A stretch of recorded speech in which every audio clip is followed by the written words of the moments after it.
The broadcast is now starting. All attendees are in listen-only mode. Good afternoon, everyone. To introduce myself, my name is Pam Greensky, and I'm the Director of Operations here at Advisicon. And I'd like to welcome you all to today's webinar, Mastering Requirements Gathering and Management. A quick summary of who we are. At Advisicon, we're a group of authors, teachers, consultants, and technologists that are passionate about helping organizations learn, scale, and grow with a mix of methodology and technology to deliver results. No matter the size of your company, our team specializes in maximizing your business and personal productivity by leveraging the Microsoft technology experience. We offer weekly or sometimes bi-weekly webinars, which here at Advisicon we refer to as Webinar Wednesdays, in which we spend 30 minutes to an hour each week teaching topics ranging from Microsoft Project, Project Server, Project Online, Visio, SharePoint, project program and portfolio management, and methodology approaches. With attending any of our weekly webinars, you'll receive free PDUs. For today's webinar, Mastering Requirements Gathering and Management, you'll receive a half PDU. Before we get started, I'd like you to review the notes in the chat window. It just says that after participating in this session, you'll have to fill out a script or sorry, what is that, Tim, that they filled at the end? It's the survey. Evaluation form. Yep. Yep. And then they'll get their PDU. And if you have any questions, please feel free to send them in the chat window, and we will try to address those in the Q&A session at the end of the webinar. And if not, Tim is really good at getting back to you after the webinar so we can get all of your questions answered. And I think that's it for me. So it's now my pleasure to introduce the presenter for today's webinar, Tim Runcie, a Microsoft MVP for more than 14 consecutive years, and most importantly, Advisocon's president and owner. Here you go, Tim. Thanks, Pam. Welcome, everyone. I am very excited to kick off this session today on Mastering Requirements Gathering and Management. This actually supports an entire book and a training class that we have. So a lot of times we have a series of tools, templates, and full training that we do for organizations. But I really love kind of cherry picking some of the key knowledge areas that will help you jump in and manage any type of project. So a couple things we're going to do today. We're going to definitely understand kind of the requirements and the importance of really getting this right. And then we'll drill into a little bit about that process. And I think this is important to understand. It's not just a process of, hey, what's your requirement? But there's an elicitation, there's a series of tools, and there's some key tips and tricks that we're going to go over that will help you make sure that you do the best job in delivering your projects on time, on schedule, and within budget. So of course, as we think about requirements themselves, one of the things that we really find is that in terms of delivering value to an organization, a customer, a stakeholder, is that really understanding that you are delivering with any project a set of requirements. And so how important are requirements? Well, they're everything because that's predominantly what you're trying to deliver. And of course, getting to an understanding is helpful. So I found this is a funny analogy here where we talk about how it was explained, how the project manager understood it, you know, your design analyst kind of designed it. We talk about how the developer programmed it. Of course, the consultant described it, sold the vision and the value, how it was documented, and of course, what operations actually deployed and installed. And then for those of you that have been on the customer side, how you were billed, how it was supported, and of course what was actually needed. And while this may be funny, it really is painful for those of you that have been through this process of doing elicitation of requirements, delivering a product, a service, something of value that was designed to meet requirements. So in that process, it's important to understand that there really is a series of best practices. And again, this is one of our flowcharts that we have that goes with our training. You can also get these on our website. But it really walks you through what you should be doing as you begin to elicit, gather, and manage those requirements. And I'm going to be going through this in a little bit of a high-level fashion. While we don't have time, say, in 30 minutes to cover all of this, I want to make sure people understand some of the key steps that will help you be successful successful in going through that process. So if you look here, kind of in our first column, it talks about project definition, really understanding what the business goals, what are we trying to accomplish, and a series of questions that you can ask. Then you begin to move into an elicitation phase that says I have to start identifying who am I talking to? What information do I need to gather? And there's a series of steps that you'll manage, and we'll talk about that a little bit more in detail. And then, of course, once you elicit those requirements and you kind of align those to business goals, or you align those to business rules internally, you go through analysis, kind of validating, making sure that it's clear.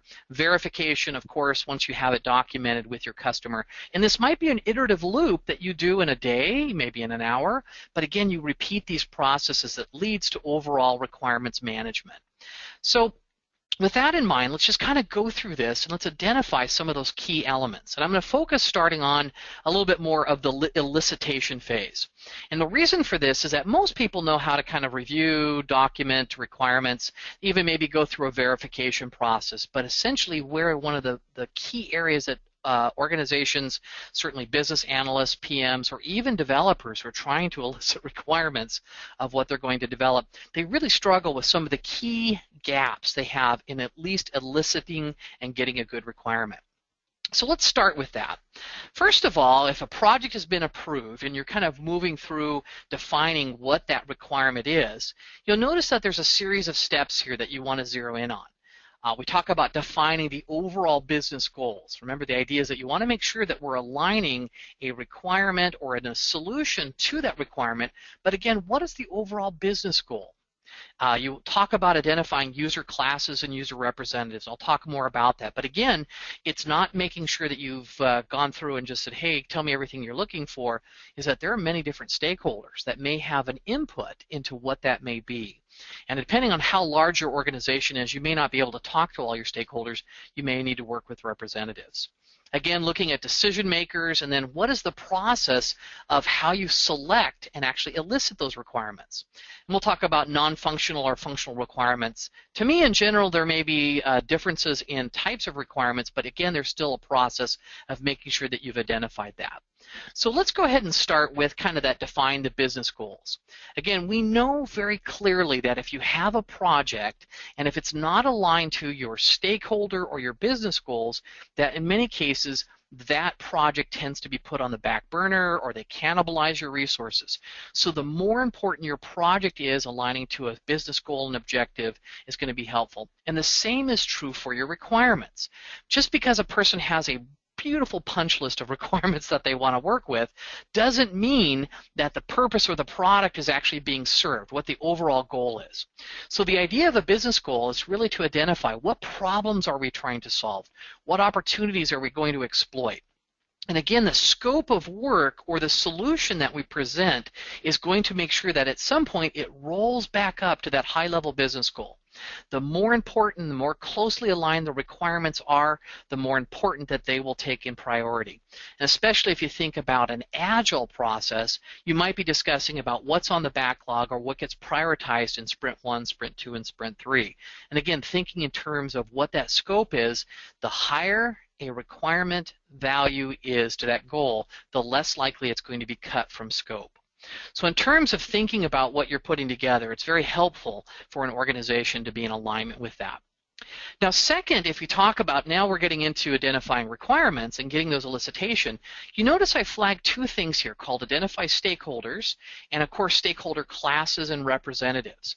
And the idea is that in many cases, even before we go out and we do inventory of who possibly might be affected or has some input, we may want to organize these stakeholders into groups. For example, you might have a construction project that says, well, we have the state who might have an OSHA representative for safety. You might have engineers who want to make sure they design it structurally sound. You might have architects who have the idea of creating some sort of a really good or cool looking structure or design. You may even be thinking in terms of, from a construction project, looking specifically at classes of stakeholders, people who are going to come or we're going to use this in terms of promotional. This is going to be our headquarters building, so it doesn't just need to be brick and mortar, just standard windows. We want to do something fabulous. There are different stakeholder classes, and of course, within each class, there are a group of representatives. The important thing here is that as we're going through that process, we do not want to miss a stakeholder. And some of you probably have experienced this, that what happens when you miss a stakeholder when you're doing requirements gathering? Typically, halfway through the project, suddenly a hidden stakeholder emerges and is frustrated and then surfaces key requirements that in many cases puts the project into pandemonium, or you're scrambling to try and fold that into what you're doing. So in a sense, if we think about client or customer or users, these are some of the different stakeholder classes. And of course, drilling into representatives or the stakeholders themselves, we want to make sure that we've identified them. So for each class, we really want to know what input is needed for the project that we're trying to do. It may be that they're going to be part of the end state. Maybe they're part of the degree of involvement as they're upfront in helping to plan. The idea is that there's a degree of involvement, influence, and at some point, every stakeholder shouldn't show up at every committee meeting being able to weigh in on every single thing. So you may want to have to manage that level of communication. And this is important in terms of staging a project, is that your stakeholders have time to provide input, they're valued at the right time, not just every time, and that you're able to kind of manage and move this along. You may have heard it that the old phrase that a racehorse designed by a committee is a camel. And really the output is, if you take a racehorse concept and you throw it in front of a committee, it's going to suddenly turn into something very different if you have everybody saying everything. So part of a good project manager, or even a good analyst, is to be able to help organize and classify your stakeholders. In fact, in many cases, we'll take these business classes and we realign them to what the business goals are. So maybe the PMO aligns to a couple different business goals, where perhaps your sponsor or your finance, your executives, or the customers may be aligned to other different business goals. So again, as you're going to find in eliciting requirements, is that these stakeholder classes or stakeholder representatives at some point are going to have maybe a higher degree of involvement around different strategic goals, or basically alignment within what we're trying to do and why we're trying to do that. Now, continuing with this, if you think for a moment that if we've got a list of classes of stakeholders and now we're going through and saying, hey, who do we need to talk to, it may also be very helpful for you to identify who the decision makers are. Right? We don't necessarily need to go and talk to every single person in an organization to find out what their feelings are for a new timesheeting tool that we're going to roll out globally. But what we do need to know is perhaps talking to the department head saying, hey, look, is there any decisions about something we're going to add or take away? We want to make sure that we've narrowed that down. Again, the idea from identifying a decision maker is that we're no longer just taking everything and dumping into a big pile, is that we have the ability to have the customer or the different stakeholders begin to help us prioritize what we work with, as well as also saying, hey, we shouldn't probably do this if I have to pick between two. So the idea, who will make the decision and in what specific areas? Or perhaps if there's a conflict between requirements, like I want it fast, cheap, or I want it now, I want it fast and cheap. I can't have all of these, I have to pick. And so if you're able to pick between those, these decision makers will help you rapidly surface and solve that problem. Again, you're beginning to involve those customers or those stakeholders in some of the decisions about vetting and validating solutions, or perhaps even figuring out what requirements are in near term, or perhaps maybe it's moving to a backlog or a late term delivery. Okay, continuing along with that process is that as we begin that elicitation, we still haven't even talked to anybody yet, right? So we've talked about the idea of, hey, listen, who am I going to talk to? How are we going to organize them? We may even start talking about the requirements elicitation techniques. I'm not going to spend a lot of time here, but there's a lot of ways to communicate and find out information. You could certainly do one-on-ones. You might want to do wireless keypad polling, or you can set out a survey monkey. There's all different types of lean channels and rich channels.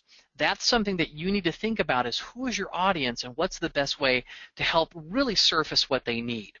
The key, though, is as you begin to select the techniques, is that you're going to go into defining a little bit what we refer to as functional or non-functional requirements. And the idea is that as we begin to ask the questions about what are they asking for, you'll have two categories. I try not to differentiate between a functional requirement or what we call a non-functional requirement. In fact, in many cases, as an organization might be thinking about what is a functional requirement, Tim, or what's a non-functional requirement, typically a functional requirement is that you have to have this in order for it just to work. A non-functional requirement might be the fact is that it is fast, it might be processing slow, and we're trying to solve that problem by increasing the speed. It may be the color, the font, the size, but there is no differentiation between a functional requirement and a non-functional requirement in terms of priority. The fact that I might be needing to access secure information, and I definitely need to validate through maybe a single sign-on, or I need to know exactly who you are, or a prompt with a password, may be no less important than the fact that people can actually read it and that the screens are not a 8-point font.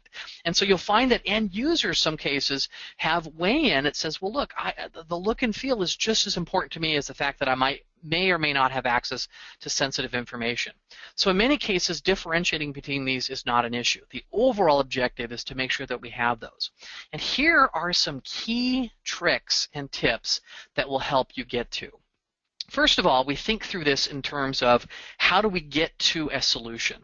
Now this is important, is that while we get to a solution, we really want to know what the requirement is. So how many of you, and if I was in a group here, I'd have you all raise your hands, how many of you have experienced where somebody will surface a solution, not a requirement, right? You need to be able to differentiate between a solution and a requirement. In many cases, we'll talk to an organization and say, hey, look, this has to be in Azure, or hey, listen, I need to actually make sure that this has a Windows X version platform. And the key here is that, are they telling you what the requirement is, or are they telling you what the solution needs to be?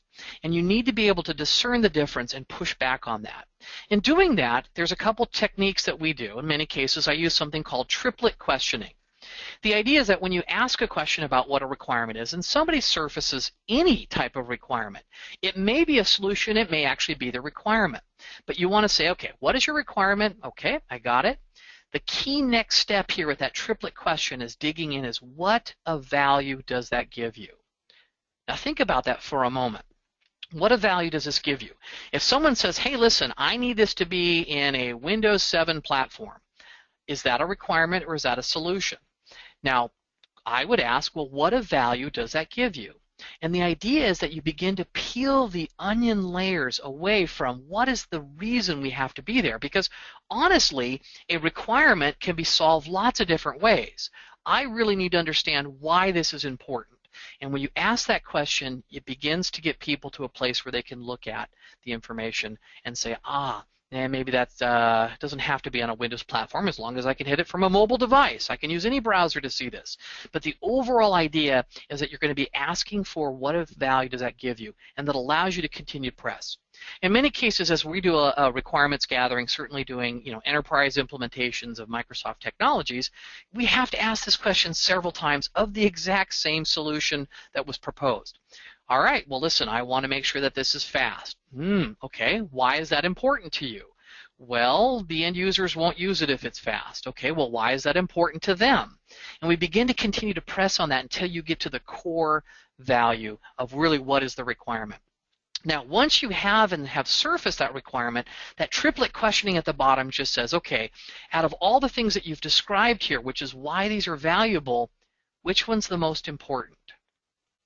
Now, why would that be important to ask which value is most important?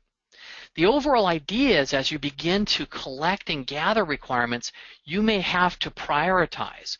And while a lot of us, especially if we're building a solution or trying to solve a problem or we're building a house, hates to give up key features or key functions, or perhaps what they refer to them as, oh my gosh, this is my baby, I don't want to let this go.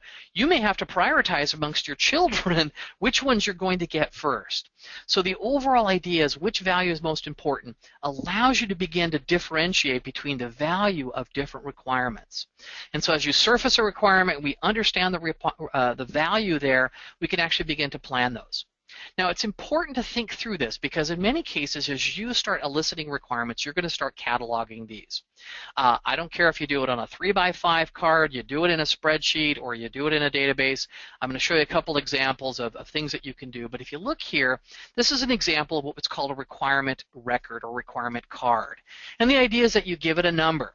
You know, ID number 75. So I've identified this as a unique requirement number. The type of requirement might be functional, non-functional, might be security, it might be operational, might be database. You can start creating a type classification that allows you to sort, filter, and group your requirements together. And of course, you got to be thinking about a requirement at some point is I need a use case. How do I know when I test this or a test case that we're going to be successful? So whether I'm creating events or use cases, in many cases I have this one-to-many relationship between a requirement and then how am I going to deliver that? I like to see a good description. I absolutely want to make sure that this requirement ties back to a business case. Remember, back to that business goal so that we know how strongly or how weakly this is. And if it's a nice to have, great. We'll capture it, we'll put it on the parking lot, and we'll work through those. But the ones that have the highest business value may be what we want to prioritize with. A good description here, we'll use the term fitness criteria. And the idea of a use case or a fit criteria just says I need some way that says I can absolutely distinctly measure that we have basically met this requirement. How do I know when I've done this? And so, for example, if I've got a requirement that says, hey, I need to record all the roads that have been treated in the entire state of Michigan, then what are we looking for? We're treating it for snow and ice. Why? Because we're trying to prevent accidents. And so then as we look at the fitness criteria, we get into something that's very tactical that just says roads can be treated with a degree of the driver's log. We're going to update it. We have 30 minutes of treatment completion. I want to see a sign-off, and I need an electronic database to store this information.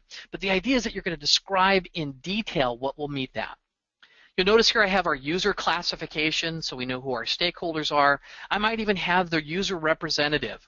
My favorite part of the requirements record is right what's going to happen next. Take a look at this. You notice that it says satisfaction. In many cases, we do a scale rating that says, how happy will you be if you get this requirement? Well, if you've ever been in this case in terms of eliciting requirements, this is something that everyone comes up with. I will be so happy. It's on a scale of 1 to 10. It's always a 10. Everything's the most important. Everything's going to be a 5 on a scale of 1 to 5. However, ask the following question. How unhappy will you be if we can't deliver this? Because really everyone's going to be happy with everything. Everything needs to be a 10, but you may want to help begin to prioritize, if I have to pick and choose, which ones will have the least amount of dissatisfaction. And again, you could be weighting these types of requirements against the overall strategic goals and objectives. Again, you might have related requirements or supporting or conflicting requirements, but ultimately the idea is that we create a record of information. Simple, to the point, spreadsheet, 3x5 card. You could even go and use a requirements database. In fact, here's an example of one that we built that leverages a database with a nice little interface that says, hey, when you want to fill out requirements, pick your project, fill out the decision weighting, you can actually answer the questions, you can use use case, requirements types, there might be drawings and specifications, document leaks, but the idea is that there's a one-to-many relationship between this single particular requirement and all the requirements that will roll up to perhaps a particular project. So thinking through some of this, the idea is as you begin to elicit those requirements, asking that triplet questioning, well, what a value does this give you? You've told me what your requirement is. I've tried to clarify. What a value does that requirement give you, and which one is most important? At the very end, it's always helpful to basically do what we call a requirements completion test. And that's to ask this question. Could I deliver anything to you at all, provided it met these requirements? So if you truly have gotten to the core requirements, then the solutions that you're able to work through and prioritize against, as long as you pick one that meets that requirement, then ultimately the stakeholder should be happy. Now what's interesting about this is that in many cases when you say, as long as I can do anything that I want that meets these requirements, you're going to be happy, chances are they may have some things that they've thought up that they won't be happy with. And so in many cases, this is where I try and play devil's advocate. I'm going to tell you a little joke. So there was a genie, and he was trapped in a bottle. And this bottle was bobbing around the ocean. At some point, it washed up on shore. Now, at the same time it washed up on shore, there was a major shipping accident, and 3 sailors were thrown overboard. And they jumped into a life raft as their ship sank, and they basically made it to this island. And while they're sitting there, thirsty, hot, they started to look around for a way to signal for help or to build some shelter. And one of them stumbled across this bottle with a genie in it. Of course, picks it up, dusts off the sand, out pops the genie. The genie was very happy, and he said, "Hey, listen, thank you so much. I've been in here for 1,000 years. I'm going to grant each one of you one wish." Immediately, the 3 compadres, the sailors who've been together for a long time, were excited. One says, "Hey, listen, I want to be back with my wife, my kids, at home. I don't want to be on this island." Poof, he was gone. The second sailor says, "Hey, listen, I want to be rich and famous. In fact, I don't have any wife and kids, so I'd love to live in London and be set up for life." Poof, he was gone. He had a bank account, he was rich and well known. The third guy says, "I kind of miss those other 2 guys. ... Poof, guess what? They're all back on the island. So the idea of this process is that you have to be a little facetious with this, is that come up with a solution that says, "Hey, listen, if I can provide any solution that meets this requirement, will you be happy?" In one case, we had a customer that said, "Hey, listen, I need a transportation vehicle that moves documentation from one building to another." I said, "Perfect. I think it's going to cost $14.95.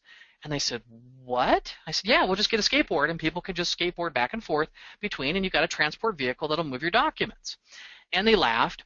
But the idea is that if you describe a requirement and you can produce anything of value, then that should have worked. Well, of course, they said, "Hey, listen, it needs to be something that is big enough to carry lots of documents." Great, we're going to get a golf cart.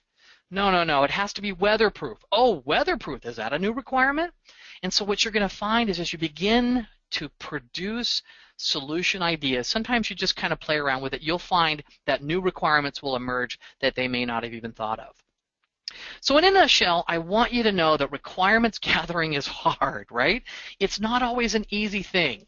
And this Dilbert cartoon, which we've licensed from Dilbert organization, we use it actually in our book. We like to use a lot of fun in what we do here, is that the idea is that if somebody is struggling with getting requirements, and in this case, basically you have a lady asking the customer, saying, "I need to know your requirements before I design your software. First of all, what are you trying to accomplish?" And of course, he says, "I'm trying to make you design my software." She says, "I mean, what are you trying to accomplish with the software?" "Well, I won't know what I can accomplish until you tell me what the software can do." Of course, she's frustrated at this point in time, saying, trying to get to your 6th goal, that the software can do whatever you want it to do. I can design it to do anything, right? Blank stare. Can you design it to tell me my requirements? So requirements gathering is hard. Certainly managing and manipulating and kind of getting to the bottom of what that core solution is sometimes a very challenging process. But applying some of the techniques that I've talked about today will really help speed you along in taking advantage of that. So let's just kind of wrap this up and give you kind of a summary here. So again, think about following a process. As you map or identify key business goals, you're going to move through that process and saying, okay, now we know what we're trying to ultimately solve. Let's begin to discuss who we need to talk to make sure we haven't missed a stakeholder, or we have the ability to identify which stakeholders have more weight when they surface certain types of requirements than other stakeholders. We move into that whole elicitation of requirements. Again, we're trying to avoid that solution versus the requirement. And it's very, very common. People will put their solutions out first. You need to ask that triplet questioning. What's your requirement? What value does it give you? And of course, which is the most important to you in helping to derive what those are.